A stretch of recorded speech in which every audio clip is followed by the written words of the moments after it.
Instant chicken fry কীভাবে বানাবেন একবারে ঝটপট অল্প সময় অল্প উপকরণ। আসসালামু আলাইকুম গাইস, কেমন আছেন? চলে আসছেন নতুন একটি ভিডিও নিয়ে।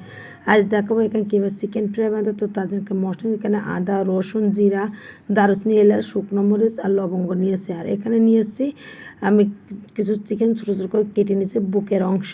আর যে মশলাটা আমি ব্লেন্ডারে বেটে রেখেছি আমি সেটা দিয়েছি। তো এখানে একটু পানি দিয়ে একটু পাতলা করে নিয়েছি আর পরিমাণ মতো লবণ দিয়ে দিচ্ছি।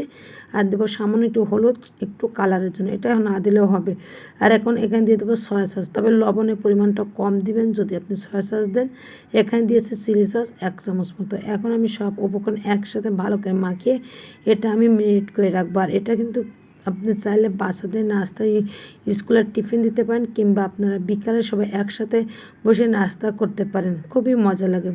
তো আমি এখন 2 ঘন্টা আমি রেস্টে রেখেছিলাম, তো ফিরে আসছি 2 ঘন্টা পর। তো আমি আবারও ভালো করে মাখিয়ে ছেড়ে নিচ্ছি, নিয়ে আমি এখন এটা উঠিয়ে রাখবো। যেহেতু একটু পাতলা হয়েছে আমি এই জন্য এটা উঠিয়ে রাখবো মাংসগুলো উপর থেকে। আর এই যে পাতলা হয়েছে এখানে আমি ময়দা দেবো, এখানে 1/2 কাপ মতো ময়দা দিয়ে দিব।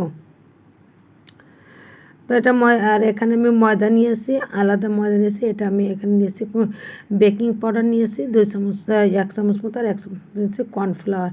তো এখানে লবণ দিয়েছি, আর এখানে আমি মরিচের গুঁড়া দিইনি, যেহেতু আমি মাংসের মরিচটা অনেক দিয়েছি এই জন্য এখানে মরিচ দেয়নি।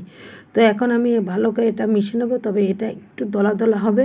তো আমি এটা দলা দলা দিয়ে চিকেন ফ্রাইটা বানাবো। আর চিকেন ফ্রাইটা খেতে খুবই মজা হবে, খুবই টেস্টি হবে। তো দেখতে পাচ্ছেন, আর নিচে যে গুঁড়া গুঁড়া ছিল আমি সেটাও কিন্তু ছাঁকনি দিয়ে ছেঁকে নিয়েছি। আর দেখতে পাচ্ছেন এটা কিন্তু একেবারে গুঁড়াও নেই আর একেবারে বড় বড় দলাও নেই।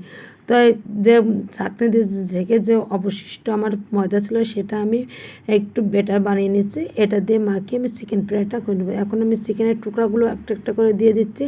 তো এভাবে মাখিয়ে আমি যে ময়দাটা আমি মেখেছিলাম তো দানা দানা করে সেটার উপর দিয়ে দিব।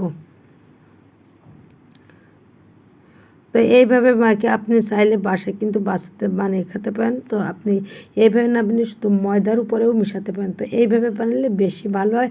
আর এখানে কিন্তু বেশি মচমচে, বেশি ক্রিস্পি হয়, খেতে কিন্তু খুবই মজা লাগে, অনেকক্ষণ পর্যন্ত মচমচেও থাকে। তো সবগুলো এইভাবে আলতো হাতে আমি মাখিয়ে নিয়েছি।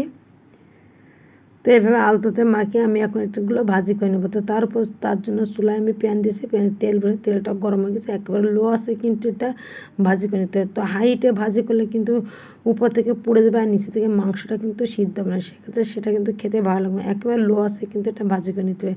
তো এক পাশে আমার ভাজি গেছে, আমি অপর পাশ উল্টিয়ে ভাজি করে নেবো। তো আমি 2 পাশে একইভাবে নেড়ে ভাজি করে নিব। আর এটা কিন্তু মচমচে হবে, খেতে কিন্তু খুবই ভালো লাগবে। বাসায় বাচ্চা থাকলে আপনার ঝটপট এই নাস্তার রেসিপিটা বানিয়ে খেতে পারেন। তো আমার হয়ে গেছে, দেখতে পাচ্ছেন, দেখে কিন্তু লোভনীয় লাগছে, খেতেও কিন্তু খুবই টেস্টি। আর চিকেন ফ্রাই তো সবাই পছন্দ করে। তো কেমন হয়েছে অবশ্যই সবাই জানাবেন। তো আজ এ পর্যন্ত, সবাই ভালো থাকবেন। আল্লাহ হাফেজ।